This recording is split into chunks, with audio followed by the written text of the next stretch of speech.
Economy matters में खुशामदीद, मैं हूं शाहजेब अहमद। सबसे पहले शामिल करेंगे टॉप स्टोरीज। पाकिस्तान और काज़ाकिस्तान का तजारत को $1 अरब तक ले जाने का अज़म। 37 मुफाहमती यादाश्तों और मुआहदों पर दस्तखत। रूस, Belarus, Kazakhstan, Uzbekistan, Afghanistan, Pakistan transport corridor पर इत्तफाक। वज़ीर आज़म की मेहमान सदर को समंदरी बंदरगाहों तक मुकम्मल रसाई की पेशकश। IPPs के कैपेसिटी चार्जेस की अदायगी के लिए बिजली के नर्ख बढ़ाने की तैयारी। आइंदा 3 माह के लिए टैरिफ में 43 पैसे फी यूनिट इजाफे की तजवीज़। सेंट्रल पावर परचेजिंग एजेंसी ने नेपरा में दरखास्त दायर कर दी। और पाकिस्तान में बिजली के 16 लाख रिवायती कनेक्शन प्रीपेड मीटर्स में तब्दील। तमाम 3 करोड़ 47 लाख रिवायती मीटर्स को तब्दील करने का टारगेट। AMI स्मार्ट सिस्टम में बैलेंस लोड करने पर बिजली मिलेगी। और अब कुछ गैर मुल्की करेंसियों का। इंटरबैंक में हम देखें तो डॉलर की कदर में 3 पैसे की कमी देखी जा रही है, जिसके बाद इसकी कीमत $279.72 पर आ गई है। फिर आपको बताएं यूरो की क्या सूरत हाल है। इसमें हम देख रहे हैं कि 40 पैसे का इजाफा हुआ है। बरतानवी पाउंड की कीमत में भी 57 पैसे का इजाफा देखा गया, जिसके बाद इसकी कीमत $383.69 पर आ गई है। बात करते हैं गोल्ड की। इंटरनेशनल मार्केट में गोल्ड एक बार फिर $5,000 से तजावुज कर गया है। मुल्क में फी तोला दाम $14,800 बढ़ गए हैं, जिसके बाद कीमत $5,29,000 हो गई है। 10 ग्राम की अगर बात करें तो 10 ग्राम गोल्ड के रेट्स में $12,689 का इजाफा हुआ है। मुल्क में 2 दिन के दौरान सोना $38,800 महंगा हुआ है। ये सूरत हाल रही है गोल्ड की। आगे बढ़ते हैं, आज के मौजू की तरफ आते हैं। आज इकोनॉमी पर जिस तरीके से हम देख रहे हैं कि डिजिटल फ्रॉड के जो असरात हैं वो बढ़ते जा रहे हैं। ऑनलाइन फाइनेंशियल क्राइम मईशत के लिए खतरा बन गया है। हर साल हम देख रहे हैं कि अरबों रुपए के फ्रॉड सामने आ रहे हैं। फिर बात करें अगर बैंकिंग सेक्टर की, तो ये भी सबसे ज्यादा मुतासर हो रहा है। हैकर्स ATM स्किमिंग और ऑनलाइन बैंकिंग सिस्टम में मुदाखलत करते हैं। इस तरह सार्फिन और बैंकों को बराह रास्त माली नुकसान पहुंचता है। बैंक अपनी सर्विसेज को सिक्योर रखने के लिए फिर अरबों रुपए के इजाफी अखराजात बर्दाश्त कर रहे हैं। जिस कंपनी का डाटा लीक हो तो ये देखा जाता है कि सार्फिन का इससे एतमाद खत्म हो जाता है। फिर बात की जाए स्टार्टअप्स की, तो ये भी सबसे ज्यादा मुतासर हो रहे हैं। इस पर आज हम बात करेंगे। साइबर एक्सपर्ट कौकब जुबैरी साहब हमारे साथ लाइन पर मौजूद होंगे, जबकि नेशनल साइबर क्राइम इन्वेस्टिगेशन के तर्जुमान नजीब उल हसन भी हम बात करेंगे शो में। लेकिन उससे पहले आपको ये रिपोर्ट दिखाते हैं। जैसे जैसे डिजिटल इस्तेमाल बढ़ता जा रहा है, वैसे वैसे ऑनलाइन फ्रॉड में भी इजाफा होता जा रहा है। Email, password, social media apps की हैकिंग बढ़ती जा रही है। गैर मयारी अशिया की फराहमी से लेकर अकाउंट से पैसे उड़ाने तक सब कुछ लोगों को बुरी तरह मुतासिर कर रहे हैं। डाटा चोरी, बैंक फ्रॉड और रैंसमवेयर से मईशत को नुकसान पहुंच रहा है। Global state of scams report के मुताबिक डिजिटल मालियाती फ्रॉड से पाकिस्तान को $9 अरब 30 करोड़ का नुकसान हुआ। पाकिस्तान का बैंकिंग सेक्टर सबसे ज्यादा निशाने पर है। इसके अलावा ई-कॉमर्स, फाइनेंशियल सर्विसेज और ऑनलाइन एप्स भी मुतासिर हो रही हैं, जिसके बाद इन इदारों को अपनी इंक्रिप्शन और सिक्योरिटी पर इजाफी अखराजात बर्दाश्त करना पड़ते हैं। मुल्क में डिजिटल क्राइम के जिम्मेदार इदारे NCCIA के मुताबिक ऑनलाइन फाइनेंशियल केसेस बढ़ते जा रहे हैं। 2025 में ही अरबों रुपए मालियत के 2196 केसेस की तफ्तीश की। 774 कामयाब मुकदमात चलाए गए। 2902 गिरफ्तारियां हुई। 5 बड़े मुनज़्ज़म साइबर क्राइम नेटवर्क्स भी पकड़े गए।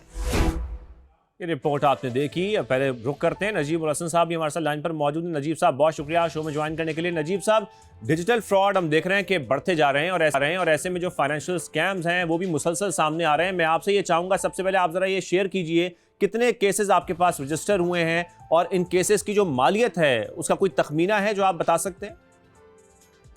देखिए, मैं इसमें पिछले साल का थोड़ा सा एस्टिमेट आपके साथ शेयर कर देता हूँ। पिछले साल हमारे पास तकरीबन कोई 2200 के करीब केसेस रजिस्टर्ड हुए और उन केसेस के अंदर 461 मिलियन रुपीस रिकवर करवा के दिए गए और इसके अलावा 3000 से ज़ायद लोगों को गिरफ्तार भी किया गया। तो इसलिए फाइनेंशियल फ्रॉड एक ऐसी चीज़ है जिसमें मनी ट्रेल बनने के साथ जैसे ही केस कंप्लीट फाइनलाइज होता है तो अल्टीमेटली पर्सन की रिकवरी हो जाती है। बस इस सारे प्रोसेस में थोड़ा सा टाइम लगता है, जिसके लिए थोड़ा सा सब्र। और नजीब साहब, ज़रा हमारे नाज़रीन को ये बताइए, जिस तरीके से आप बता भी रहे हैं, बेतहाशा केसेस सामने आ रहे हैं ऑनलाइन फाइनेंशियल क्राइम्स, ज़रा ये शेयर कीजिए किस टाइप के हैं जो सामने आते हैं और इनको फिर आप लोग यानी कि NCCIA जो है वो कैटेगराइज कैसे करता है, ज़रा ये भी शेयर कीजिए। बेसिकली हमारे पास 3 से 4 मेन कैटेगरीज हैं। इसमें एक फाइनेंशियल फ्रॉड हम सबसे पहले कहते हैं, उसके अलावा फिर हरासमेंट और डेफेमेशन की कैटेगरी है, साइबर टेररिज्म आ जाता है, ब्लास्फेमी के हवाले से फ्रॉड होते हैं, क्रिटिकल इंफ्रास्ट्रक्चर के हवाले से फ्रॉड होते हैं। ये मेन कैटेगरीज हैं जो पॉपुलर कैटेगरीज हैं जो कि साइबर क्राइम्स की इस टाइम पीका लॉ के अंदर भी मौजूद है। बाकी जहां तक अगर हम बात करें इस टाइम पे मौजूद फ्रॉड्स की, जो मशहूर फ्रॉड है या ये जो आम फ्रॉड है वो चल रहे हैं, उनमें सबसे बड़ा जो स्कैम इस टाइम मार्केट में हो रहा है वो हो रहा है व्हाट्सएप ओटीपी स्कैम। उसमें क्या किया जाता है कि आपको कोई शख्स कॉल करता है और आपके हिसाब से वो उस वक्त एक नई स्टोरी क्रिएट करता है। फॉर एग्जांपल आपको एक बंदा कॉल करेगा और कॉल करके कहेगा कि जी मैं आपका घर ढूंढ नहीं पा रहा, बराए मेहरबानी मुझे अपने घर का एड्रेस बता दें, मेरे पास आपका पार्सल है और मैं कोरियर आपको पहुंचाना चाहता हूँ। आगे वाला बंदा उसको एड्रेस समझाएगा तो वो उस दौरान में उसे कहेगा अच्छा मैं आपको एक ओटीपी भेज रहा हूँ, ये ओटीपी काइंडली कंफर्म कर दें। इससे क्या होगा कि मुझे आपका पार्सल वेरीफाई हो जाएगा और मैं बस आपको आके ये पार्सल डिलीवर कर देता हूँ। जैसे वो शख्स वो ओटीपी उसको देता है और ओटीपी देने के बाद उसका व्हाट्सएप हैक हो जाता है और हैक करने के बाद वो शख्स क्या करता है, वो उसके रिश्तेदारों को, दोस्तों को अप्रोच करके एक सिंपैथी वाली स्टोरी सुनाता है और उनसे पैसे मांगना शुरू कर देता है। ये तो एक स्कैम था। इसके अलावा हमारे पास लोन ऐप्स के स्कैम मौजूद हैं। लोन ऐप्स में लोग लोन ऐप से कर्जा लेते हैं और कर्जा लेने के बाद वो ऐप्स, क्योंकि आप उनको गैलरी की एक्सेस दे देते हैं, फोन की एक्सेस दे देते हैं, कॉन्टैक्ट की एक्सेस दे देते हैं, वो आपके फोन के में से प्राइवेट चीजें कॉपी कर लेते हैं। उसके अलावा आपके कॉन्टैक्ट्स को कॉलें करते हैं और उन्हें तंग करते हैं आप, जिससे और आपका नाम बकायदा तौर पे उन्हें बताते हैं, यानी वो आपके लिए लाइफ तबाह करके रख देते हैं। और उसके अलावा गैम्बलिंग वेबसाइटें हैं जहां पे हमारे नौजवान जो हैं वो बहुत ज्यादा पैसा जाया कर रहे हैं। हाइप वेबसाइट है जिसपे फाइनेंशियल आपसे इन्वेस्टमेंट करवाई जाती है, इन्वेस्टमेंट के नाम पे आपको धोखा दिया जाता है। और इसके साथ साथ अगर हम बात करें डेफेमेशन की और हरासमेंट की, तो हमारे पास फेक न्यूज एक बहुत बड़ा खतरा बनता जा रहा है। फेक न्यूज का इस्तेमाल लोगों को डिफेम करने के लिए भी किया जा रहा है और फेक न्यूज का इस्तेमाल गलत मालूमात फैलाने के लिए भी किया जा रहा है। और सेक्सुअल हरासमेंट के नजीब साहब, क्योंकि जैसा कि आपने जिक्र किया ना लोन ऐप्स का, ये बहुत बड़ा प्रॉब्लम है और आज हम इस शो में जो जिक्र कर रहे हैं वो इसीलिए कर रहे हैं कि इससे इकोनॉमी को बहुत नुकसान हो रहा है, क्योंकि जो फाइनेंशियल क्राइम्स हैं इसका जो तखमीना है वो बहुत ज़्यादा है अगर देखा जाए। ज़रा मुझे ये बताइए, जो फ्रॉड करने वाले हैं वो ज़ाहिर बात है ये पैसा चुरा कर कहीं ना कहीं तो ये पैसा रखते होंगे, हुकूमती इदारों के लिए उनको ट्रेस करना इतना मुश्किल क्यों है इस वक्त? देखिए साइबर क्राइम का वॉल्यूम बहुत ज्यादा बढ़ता जा रहा है। जैसे कि मैंने आपको बताया कि हमने 461 मिलियन रुपीस की लास्ट ईयर रिकवरी करवाई। ये 461 मिलियन वो पैसा था जो कि लोगों की जेबों से लूटा गया।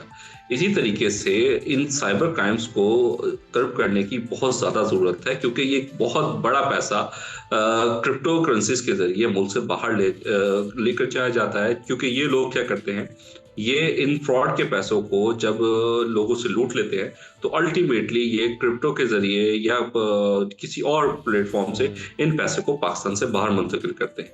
और हमारी पूरी कोशिश जारी है कि इनके हवाले से सख्त से सख्त एक्शन लेते हुए पाकिस्तान की इकोनॉमी को इसीलिए ये भी कहा जाता है कि क्रिप्टो को फिर रेगुलेट करना भी बहुत जरूरी है। नजीब साहब, जिस तरीके से आप बता रहे हैं जो ऑनलाइन फाइनेंशियल क्राइम्स हैं इसके केसेस आपके पास आते हैं, इसकी तफ्तीश का तरीकाकार क्या होता है, क्या स्टेप्स होते हैं, जरा आप बताइए। ऐसे जाहिर है केसेस को हल करने में अच्छा खासा टाइम लगता होगा।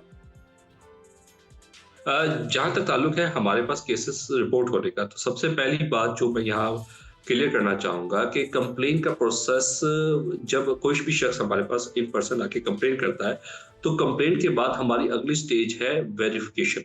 वेरिफिकेशन की स्टेज में उस शख्स को बुलाकर एक दफा उसकी एक स्टेटमेंट ली जाती है और और ये वेरीफाई किया जाता है कि जो शख्स कंप्लेन कर रहा है वो गलत मालूमात तो फराहम नहीं कर रहा।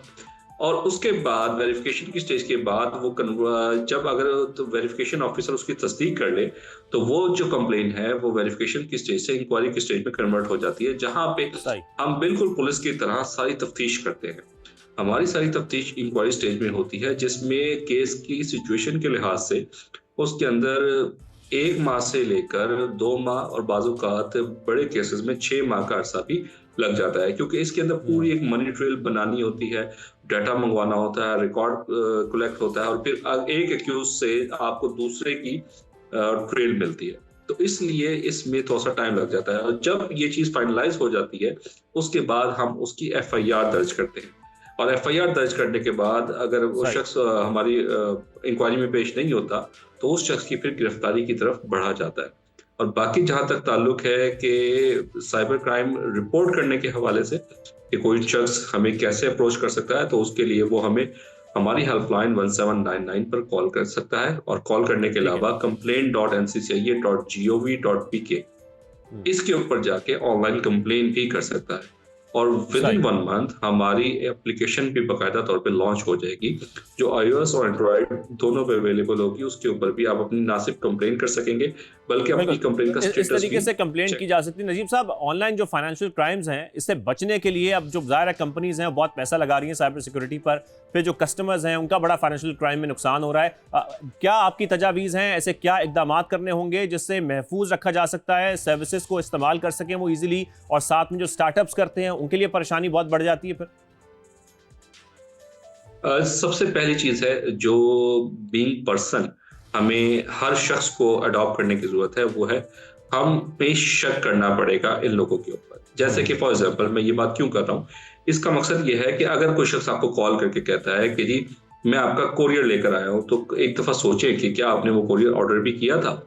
दूसरी बात, शक करें कि ये शख्स जो है ये कोई फ्रॉड भी कर सकता है, ताकि आप उसकी वेरिफिकेशन कंप्लीटली तरीके से कर सकें। इसी तरीके से कोई शख्स आपको किसी और तरीके से कॉल करता है, बैंक का नुमाइंदा बन के कॉल करता है या किसी और हवाले से कॉल करता है, या हरासमेंट के केसेस में अगर कोई शख्स आपसे कहता है कि जी मुझे अपनी पर्सनल तस्वीर मेरे साथ शेयर कर दें, तो सही। भाई उसको आपकी पर्सनल तस्वीर की जरूरत किस लिए है? ये तो है पहला लाइन ऑफ एक्शन कि शक करें। अब हम जब डिजिटल लाइन ऑफ एक्शन पे आते हैं तो उसमें सबसे इंपॉर्टेंट चीज है अपने मोबाइल के अंदर अपने लॉक्स को सिक्योर रखें। फिंगरप्रिंट्स और फिंगरप्रिंट के साथ साथ फेस लॉक हो गई और मल्टीपल लॉक्स आप यूटिलाइज करें। उसके साथ साथ पैच फोन्स का इस्तेमाल ना करें। सीपीआईडी या पैच फोन्स हैं, उससे आपकी मोबाइल की बेसिक सिक्योरिटी जो है वो खत्म हो जाती है। और 2 फैक्टर वेरिफिकेशन हमेशा ऑन रखें, चाहे व्हाट्सएप है या दीगर सही। एप्लीकेशंस हैं, उनमें 2 फैक्टर ऑथेंटिकेशन ऑन करने से आप व्हाट्सएप हैकिंग से बच सकते हैं। सही। इसके साथ साथ अपने मजबूत नजीबुल हसन साहब, बहुत शुक्रिया, आपने शो में ज्वाइन किया और ये तमाम जो फैक्ट्स एंड फिगर्स हैं वो भी हमसे शेयर किए एनसीसीआईए के हवाले से। हमें इस वक्त ज्वाइन किया है साइबर एक्सपर्ट कौकब जुबैरी साहब ने, उनसे हम गुफ्तगू करते हैं। कौकब साहब बहुत शुक्रिया। कौकब साहब, जैसे कि एनसीसीआई के तर्जुमान हमें बता रहे थे, डिजिटल फ्रॉड मुसलसल बढ़ते जा रहे हैं और पाकिस्तान जैसे जो ममालिक हैं वहाँ पर अभी तक हम ये देखते हैं कि आबादी का एक बड़ा हिस्सा ऐसा है जो पढ़ा लिखा नहीं है, इलिटरेट है। ऐसे में लोगों की बड़ी तादाद ट्रस्ट नहीं करती, जो ऑनलाइन सर्विसेज हैं वो लेने से गुरेज करती है। फिर जाहिर बात है जो स्टार्टअप्स करते हैं, जो कंपनीज हैं, उनको जो उसका नुकसान है, माली नुकसान है, वो बहुत ज़्यादा बर्दाश्त करना पड़ता है। ज़रा इस हवाले से आप बताइए। देखिए, पाकिस्तान में कोई एक ख़ास एक्यूरेसी के साथ डेटा अवेलेबल नहीं है, मगर एक मुहतात अंदाजे के मुताबिक जो बाहर जो इंटरनेशनली जो कंपनीज हैं वो बिलियंस ऑफ डॉलर्स में साइबर सिक्योरिटी के जो साइबर क्राइम्स के अगेंस्ट वो लूज कर रही हैं। पाकिस्तान में क्योंकि ऑर्गेनाइज डेटा नहीं है, इसलिए आप कॉर्पोरेट साइबर अटैक्स को रिकॉर्ड नहीं करते, उसको इन्फॉर्म नहीं करते पब्लिक को, और कोई आपके ऊपर ऐसी कानूनी बंदिश नहीं है कि आप और यह है तो उसकी इम्प्लीमेंटेशन नहीं है कि आपके ऊपर अगर साइबर फ्रॉड अटैक हो तो उसके नतीजे में जो भी लॉस हो वो आपको जैसे कि बाहर की कंपनियों को बताना लाजमी है। लेकिन कौकब साहब, मैं इसीलिए आपसे ये सवाल कर रहा था क्योंकि जब हम ई कॉमर्स के बिजनेसेस देखते हैं, जो ई कॉमर्स के इदारे हैं वो इस फाइनेंशियल क्राइम से बहुत ज़्यादा मुतासर होते हैं। इसी वाले से मैं आपसे जानना चाह रहा हूँ कि फिर ज़ाहिर है फिर लोगों का एतमाद कम हो जाएगा और इससे जो स्टार्टअप्स हैं उनको अच्छा खासा माली नुकसान होगा। तो इन इदारों को किन मुश्किलात का सामना है, क्या मुश्किलात बर्दाश्त करनी पड़ती हैं, ज़रा ये भी आप शेयर कीजिए। उसकी वजह क्या है? अभी थोड़ी देर पहले आपने कहा कि लोग इतने एजुकेटेड नहीं है। नहीं, लोग अपने माली मफादात को समझते हैं।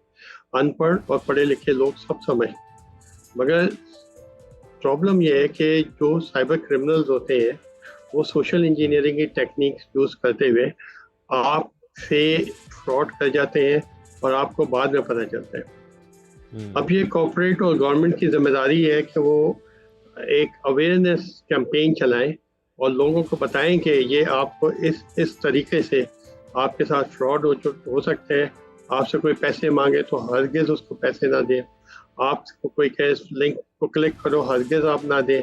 आपसे कोई कहे कि मेरा कोड गलती से आपके पास आ गया है, वो आप कोड बता दें तो हरगिज़ ना बताएं, क्योंकि फिर आपका व्हाट्सएप या कोई और एप्लीकेशन हैक हो जाएगी, इंस्टा या फेसबुक अकाउंट। तो ये सारी चीज़ें जो है लोगों को अवेयरनेस देने की जिम्मेदारी जो है कॉर्पोरेट और गवर्नमेंट सेक्टर पे होती है। इसी वजह से इतना ज़्यादा फ्रॉड हो रहा है। हकीकतन साइबर फ्रॉड जो है। ज़ुबैर साहब, बहुत शुक्रिया, आपने शो में हमें ज्वाइन किया। इस हवाले से आपने गुफ्तगू की, शो में वक्त देने का शुक्रिया। जैसे कि वो कह रहे थे, एक तो डिजिटल अवेयरनेस बहुत ज़रूरी है और फिर हुकूमत को ऐसे इकदाम उठाने होंगे ताकि जितनी भी ऑनलाइन सर्विसेज हैं उसको महफूज बनाया जा सके, जो स्टार्टअप्स हैं उनको महफूज बनाया जा सके और माली नुकसान कम से कम हो सके। इकॉनमी मैटर्स से इजाज़त दीजिए, अल्लाह हाफ़िज़।